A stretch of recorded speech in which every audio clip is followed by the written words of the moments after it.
नमस्कार बच्चों, मैं प्रीति चौहान आज आपको रचना प्रसून में पाठ 5 संज्ञा के बारे में बताऊंगी। मैं अब आपको व्यक्तियों के नाम बताती हूँ। महात्मा गांधी, बच्चा, धोबी, लड़की।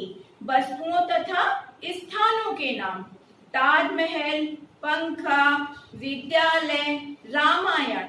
भावों के नाम: वीरता, प्रसन्नता, आश्चर्य, दुख।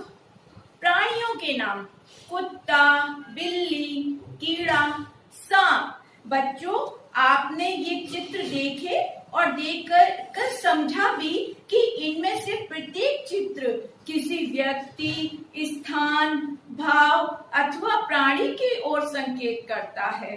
इनका कोई न कोई अवश्य नाम है। इन नामों को ही हम संज्ञा कहते हैं। अब मैं आपको संज्ञा की परिभाषा बताती हूँ। किसी प्राणी, वस्तु, स्थान अथवा मन के भाव को संज्ञा कहते हैं। किसे संज्ञा कहते हैं? किसी प्राणी, वस्तु, स्थान अथवा मन के भाव को संज्ञा कहते हैं। अब बच्चों, संज्ञा कितने प्रकार की होती है? संज्ञा 3 प्रकार की होती है। सबसे पहले व्यक्तिवाचक, दूसरी जातिवाचक और तीसरी भाववाचक। मैंने आपको पहले पढ़ के बताए व्यक्तियों के नाम, स्थानों के नाम, प्राणियों के नाम और भावों के नाम। तो ये सब क्या थे बच्चों?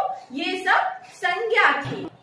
बच्चों, अब मैं आपको व्यक्तिवाचक संज्ञा के बारे में बताती हूँ। किसी विशेष प्राणी, व्यक्ति, वस्तु अथवा स्थान के नाम को व्यक्तिवाचक संज्ञा कहते हैं और व्यक्तिवाचक संज्ञा हमेशा एक वचन में प्रयोग होती है। अब मैं आपको जातिवाचक संज्ञा के बारे में बताऊंगी। जिस शब्द से किसी संपूर्ण जाति का बोध हो वह जातिवाचक संज्ञा कहलाती है, जैसे लड़का, औरत, शेर आदि। अब मैं आपको भाववाचक संज्ञा के बारे में बताती हूँ। जिन शब्दों से किसी व्यक्ति अथवा वस्तु के गुण, दोष, स्वभाव अथवा सील का बोध हो वह भाववाचक संज्ञा कहलाती है। वह कौन सी संज्ञा कहलाती है? वह भाववाचक संज्ञा कहलाती है, जैसे हर्ष, शोक, घृणा, दुख आदि। अब आप जब हंसते हो तो कैसे पता चलता है कि आपके मन के भाव पता चलते हैं कि आप खुश हो। जब आप दुखी होते हो तो आपको देख के पता चलता है कि आप दुखी हो। तो ये सारी चीजें क्या हैं? ये मन के भाव हैं जो भाववाचक संज्ञा के अंतर्गत आते हैं। अब मैं आपको एक बार पुनः इन सब की पुनरावृत्ति कराती हूँ। किसी प्राणी, वस्तु, स्थान अथवा भाव के नाम का बोध कराने वाले शब्दों को संज्ञा कहते हैं। संज्ञा 3 प्रकार की होती है। पहली व्यक्तिवाचक, दूसरी जातिवाचक और तीसरी भाववाचक। व्यक्तिवाचक संज्ञा हमेशा एक वचन में प्रयोग होती है।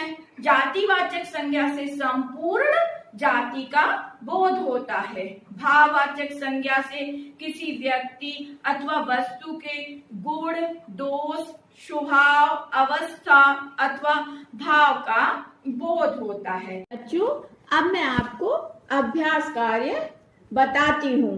देखिए, सबसे पहले निम्नलिखित प्रश्नों के उत्तर लिखिए। संज्ञा के 4 उदाहरण लिखिए।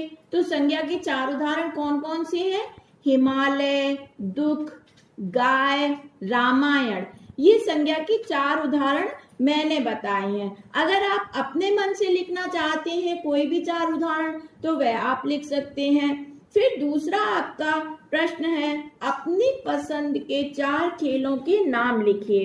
तो आपके अपने पसंद के जो भी 4 खेलों आप उनके नाम लिख सकते हैं, लेकिन मैंने जो नाम लिखवाए हैं वह इस प्रकार हैं: शतरंज, कैरम, बैडमिंटन, फुटबॉल। ये नाम मैंने लिखा है। अगर आपको जो लिखने हैं वो आप लिख सकते हैं। फिर इसके बाद में अगला क्वेश्चन है, अपने परिवार के सदस्यों के नाम लिखिए। तो आपके परिवार में जो भी सदस्य हैं, आपके दादा दादी, मामा मामी, नाना नानी, मम्मी पापा, भाई बहन, आप जिसके भी नाम लिखना चाहें वह आप लिख सकते हैं। अब अगली एक्सरसाइज आप देखिए। अगला, चित्र पहचान कर नाम लिखिए। ये क्या है? पहाड़। फिर दूसरा, आपको पुस्तक में विद्यालय दिख रहा है तो आप इसे विद्यालय लिखिए। फिर तीसरा, आपको खेत दिख रहा है तो आप इसे खेत लिखिए। फिर अगला है जहाज, फिर घर और एक लड़का। ये एक्सरसाइज हुई। अब मैं आपको MCQS यानी कि बहुविकल्पीय प्रश्न बताती हूँ। निम्नलिखित शब्दों में से जातिवाचक संज्ञा पर टिक लगाइए। तो मैंने आपको बताया था ना, जातिवाचक संज्ञा क्या होती है? जो कि संपूर्ण जाति का बोध कराती है वह जातिवाचक संज्ञा कहलाती है। जैसे कक्षा, सुरेश, दोस्ती। अब आपको इसमें एक जातिवाचक संज्ञा पे टिक करना है। तो आपकी कक्षा, सुरेश, दोस्ती, इन तीनों में से कौन सी जातिवाचक संज्ञा हुई? आपकी कक्षा जातिवाचक संज्ञा हुई, क्योंकि एक कक्षा संपूर्ण जाति का बोध कराती है, इसलिए आपकी कक्षा ही जातिवाचक संज्ञा है। फिर दूसरा है पर्वत, शैलजा, गंगा। तो देखिए ये क्या है? इसमें भी आपको जातिवाचक संज्ञा देखनी है। तो आप क्या करोगे कि शैलजा और गंगा ये क्या है? ये तो व्यक्तिवाचक संज्ञा है। अब आपको पर्वत, ये पर्वत क्या हुआ? पर्वत आपकी जातिवाचक संज्ञा हुई। तो इसलिए आपको पर्वत पर टिक लगाना है। निम्नलिखित शब्दों में से व्यक्तिवाचक संज्ञा पर टिक लगाइए। मायावती, सैनिक, लड़की। तो इसमें व्यक्तिवाचक संज्ञा कौन सी हुई? व्यक्तिवाचक संज्ञा आपकी मायावती। फिर अगला है हिमालय, भीड़, मित्रता। तो इन तीनों में, मित्रता में, भीड़ में और हिमालय में व्यक्तिवाचक संज्ञा आपकी हिमालय हुई। फिर निम्नलिखित शब्दों में से भाववाचक संज्ञा पर टिक लगाइए। ताजमहल, फूल, बचपन, बच्चा, उदासी, बूढ़ा। तो आपकी भाववाचक संज्ञा कौन कौन सी हुई? बचपन आपकी भाववाचक संज्ञा हुई और दूसरी आपकी उदासी भाववाचक संज्ञा हुई। अब आप देखिए कि अपनी कक्षा में से 2 व्यक्तिवाचक संज्ञा तथा 2 जातिवाचक संज्ञा के उदाहरण लिखिए। फिर दूसरा है चित्रों के नाम लिखकर वाक्य पूरे कीजिए। ये आप चित्र देख रहे हैं, ये किसका है? ये हिरण है। तो आप क्या लिखोगे? यह हिरण है। फिर दूसरा, ये आपको पुष्प दिखाई दे रहा है, ये किसका पुष्प है? ये कमल का। तो आपको लिखना है यह कमल है। फिर आपको शेर का चित्र दिख रहा है तो आप क्या लिखेंगे? यह शेर है। और ये पुस्तक का चित्र दिख रहा है तो आप लिखेंगे यह पुस्तक है। अब आप देखिए कि अगली आपकी सबसे आखिरी एक्सरसाइज, घर में पाई जाने वाली कुछ वस्तुओं के नाम नीचे दिए गए हैं।